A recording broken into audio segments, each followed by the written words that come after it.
Hi friends, ಎಲ್ಲರೂ ಹೆಂಗಿದ್ದೀರಾ? ನಾನೀಗ ಪಾಲಕ್ ಬೋಂಡ ಮಾಡ್ತೀನಿ. ಹೆಂಗೆ ಮಾಡೋದು ಅಂತ ತೋರಿಸ್ಕೊಡ್ತೀನಿ.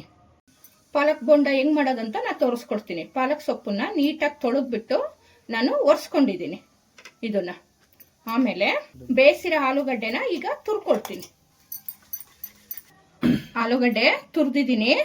ತುರಿದಿರೋ ಆಲೂಗಡ್ಡೆಗೆ 1 ಸ್ಪೂನ್ ಉಪ್ಪು ಹಾಕ್ತೀನಿ, 1 ಚಿಟಿಕೆ ಅರಿಶಿನ, ಅರ್ಧ ಸ್ಪೂನು ಖಾರದ ಪುಡಿ, ಅರ್ಧ ಸ್ಪೂನು ಗರಂ ಮಸಾಲ, ಸ್ವಲ್ಪ ಕೊತ್ತಂಬರಿ. ಇದನ್ನ ಹಾಕ್ಬಿಟ್ಟು ನೀಟಾಗಿ ಕಲಿಸ್ಕೊಳ್ತೀನಿ. ನೋಡಿ, ಇದು ಪಲ್ಯ ರೆಡಿ ಆಗಿಬಿಡ್ತು. ಈಗ ಒಂದು ಬೌಲ್ ತಗೊಳ್ತೀನಿ. 1 ಬಟ್ಲು ಕಡಲೆ ಹಿಟ್ಟು ಹಾಕ್ತೀನಿ, 2 ಸ್ಪೂನು ಅಕ್ಕಿ ಹಿಟ್ಟು ಹಾಕ್ತೀನಿ, 1 ಚಿಟಿಕೆ ಅರಿಶಿನ, ಅರ್ಧ ಸ್ಪೂನ್ ಖಾರದ ಪುಡಿ, ಸ್ವಲ್ಪ ಓಮಿನ ಕಾಳು, 1 ಚಿಟಿಕೆ ಇಂಗು, 1 ಚಿಟಿಕೆ ಸೋಡಾ ಪುಡಿ, 1 ಸ್ಪೂನು ಎಣ್ಣೆ ಕಾಯಿಸ್ಬಿಟ್ಟು ಹಾಕ್ಕೊಳ್ತಾ ಇದ್ದೀನಿ.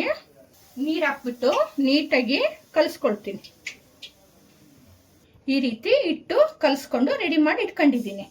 ಈಗ ನೆಕ್ಸ್ಟು ಇದನ್ನ ಆಲೂಗಡ್ಡೆ ಪಲ್ಯನ ಇದ್ರ ಮೇಲೆ ಅಪ್ಲೈ ಮಾಡ್ತಾ ಹೋಗ್ತೀನಿ. ಅಪ್ಲೈ ಮಾಡಿಬಿಟ್ಟು ಇದನ್ನ ಈ ಥರ ರೋಲ್ ಮಾಡ್ತೀನಿ. ಈ ಥರ ಒಂದೊಂದೇ ಮಾಡ್ಕೊಂಡು ಬರ್ತೀನಿ. ಪಾಲಕ್ ಸೊಪ್ಪು, ಆಲೂಗಡ್ಡೆ ಪಲ್ಯ ಎಲ್ಲ ಈ ಥರ ರೋಲ್ ಮಾಡಿ ಇಟ್ಕೊಂಡಿದ್ದೀನಿ.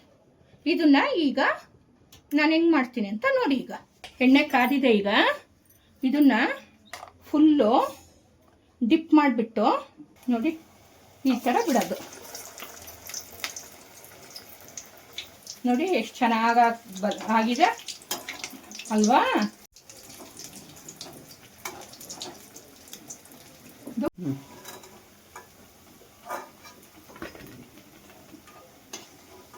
ನೋಡಿ ಎಷ್ಟು ಚೆನ್ನಾಗಿದೆ ಪಾಲಕ್ ಬೋಂಡ. ನೋಡಿ ಎಷ್ಟು ಚೆನ್ನಾಗಿದೆ ಅಲ್ವಾ? ಗೊತ್ತೇ ಆಗಲ್ಲ. ಪಾಲಕ್ ಬೋಂಡ ಅಂತ ಯಾರಿಗೂ ಗೊತ್ತೇ ಆಗಲ್ಲ. ಮಕ್ಕಳಿಗೆ ಆರಾಮಾಗಿ ಈಸಿಯಾಗಿ ಕೊಡ್ಬೋದು.